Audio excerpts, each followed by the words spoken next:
find out like Zuko's grandfathers are like the Avatar and then like the Fire Yeah. Lord at that time, and like Two they were sides of friends. opposite conflict. Yeah. Yeah. Yeah, so another thing that we're going to talk about is the different bending styles within Avatar the Last Airbender and how they develop throughout the story, like visually, but also cinematically or like throughout the story, I guess.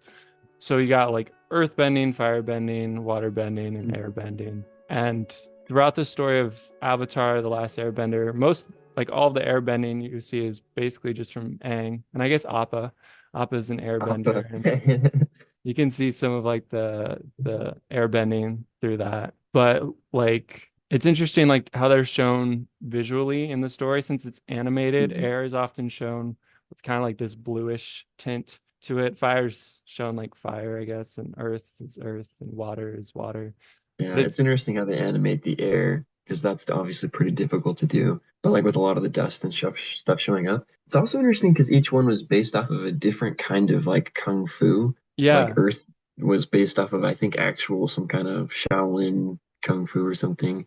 Then water was Tai Chi. Yeah. Fire was some kind of super aggressive fighting style. I can't remember what it was though. So it's really interesting that they took those and then they kind of abandoned that inside of the Legend of Korra. Like they Yeah. started like throwing in boxing, which was like weird. But I Yeah. mean, I could see it developing, like Yeah, maybe yeah, work yeah. out. No, it's interesting how it changed. I was trying to look up what the martial arts are. It like mentions like Tai Chi was water bending, and then Hungar is the basis of earth bending, and then Mm. Shaolin, Northern Shaolin system is fire bending. Oh, that was it. And it's and it actually says pro bending, which is what's in Legend of Korra.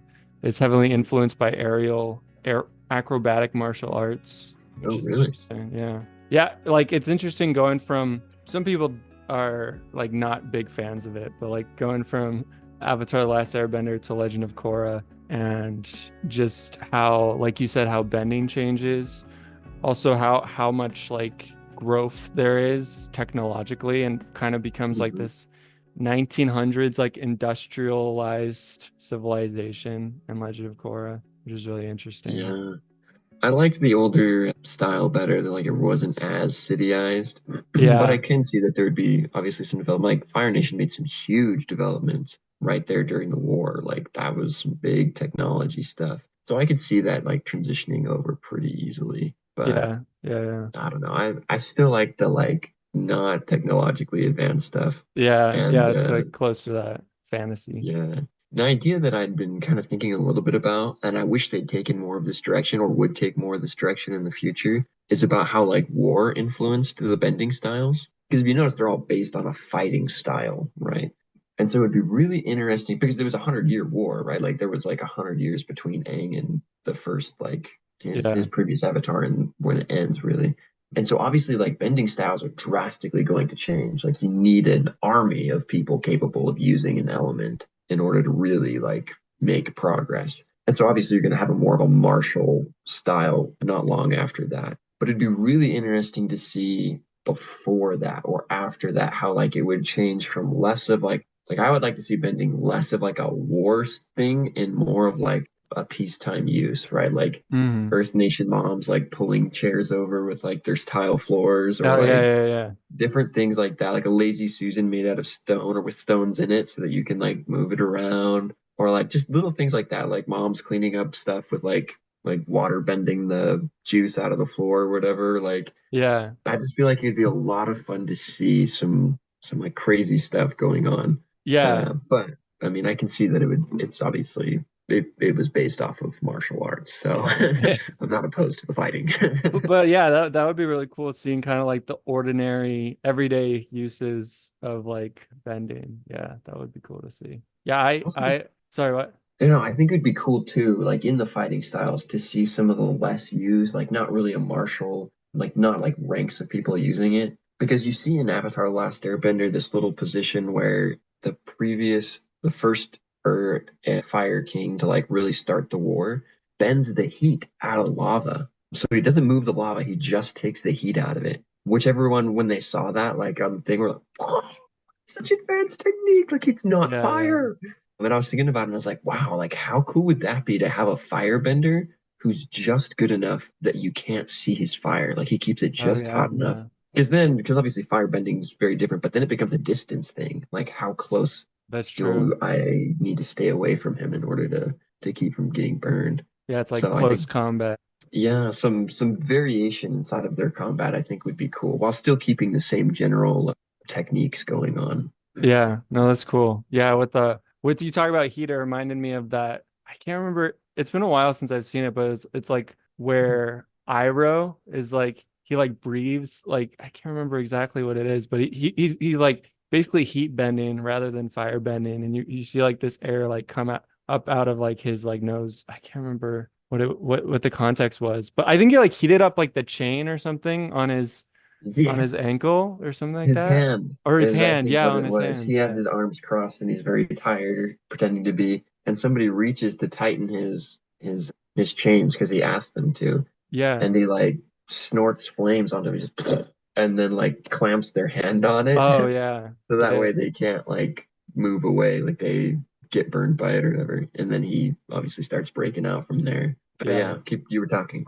Yeah, no, yeah. So I just thought that was cool and like how like the idea of like sub bending or sub elements because you got like sand benders and like kind of swamp benders, which is water, but a lot of it was connected to like the Plant, water yeah. within plants.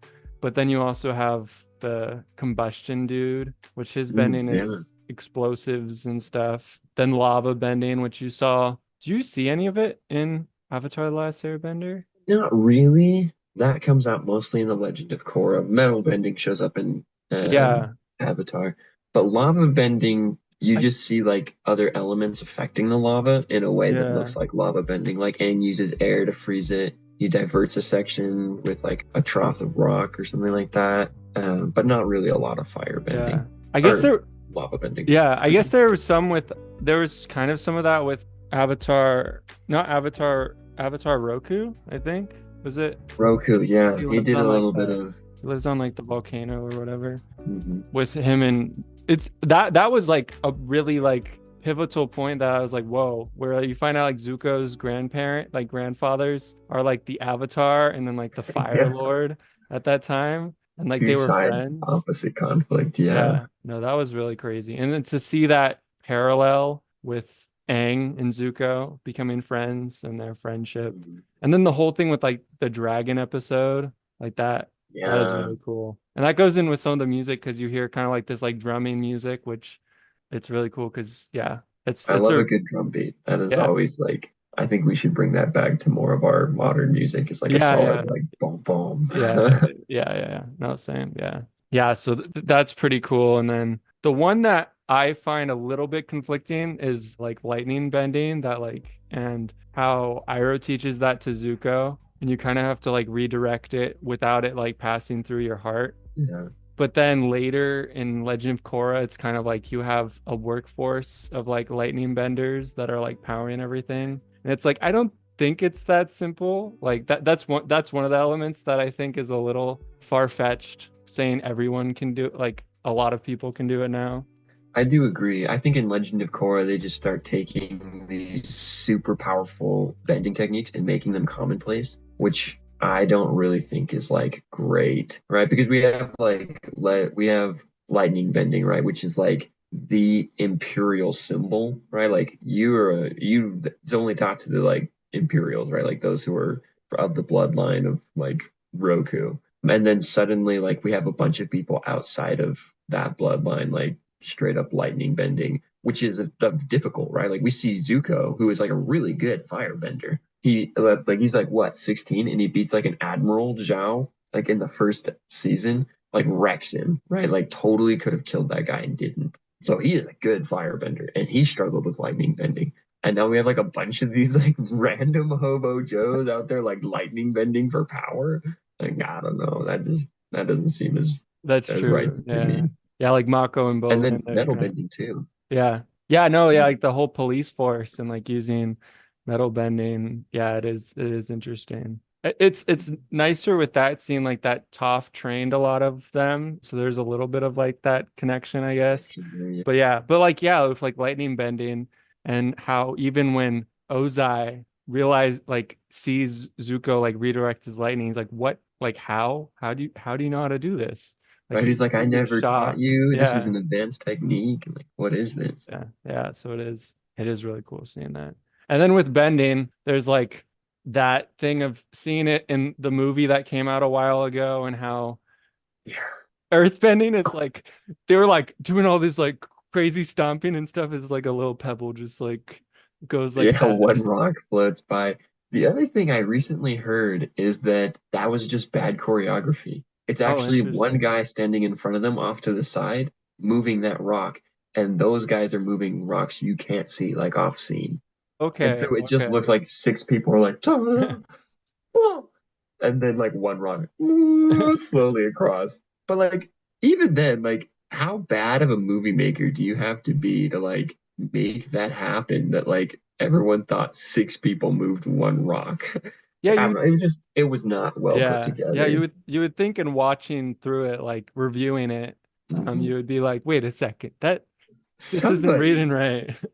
yeah, like where was the intern that day? Like, by Yeah, the way, we should probably, but like, no, it yeah. wasn't there. Yeah, and firebending, it's interesting because they made it so, like in the animated series, it's kind of like the fire within you, I guess.